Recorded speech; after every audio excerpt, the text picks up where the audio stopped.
আজকে আমরা কথা বলবো স্টকহোম সিনড্রোম সম্পর্কে। স্টকহোম সিনড্রোম হচ্ছে সাইকোলজির মতে যেই সব মানুষরা আপনাকে কষ্ট দেয়, আঘাত দেয়, কিন্তু আপনি তাকে ইগনোর করতে পারেন না এবং আপনি পর্যায়ক্রমে তাকে ভালোবাসতেই থাকেন। এটাকে স্টকহোম সিনড্রোম বলা হয়।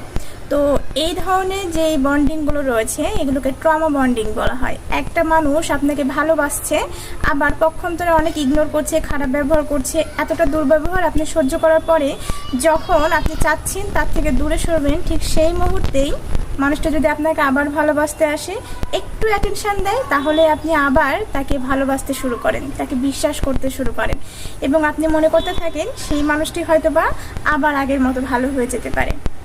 এটাকেই ট্রমা বন্ডিং বলে। এবং এই ধরনের মানুষরা সবসময় একটা মাইন্ড গেম খেলতে থাকে, তারা কখনোই ভালো হয় না। সে কারণে আপনি আপনার নিজেকে আগে দেখুন আপনি কতটা বন্ডিংয়ের মধ্যে রয়েছেন। এবং সবচেয়ে বড় বিষয় কি জানেন, এই ধরনের মানুষগুলো শুধু আপনাকে নিয়ে এই মজাটা খেলতেই পছন্দ করবে। তাই আপনি নিজের ক্ষেত্রে যত্নশীল হন, নিজের ক্ষেত্রে আপনি কেয়ারটা বাড়িয়ে দিন, কারণ এই ধরনের মানুষ আপনাকে ভালো থাকতে দেবে না।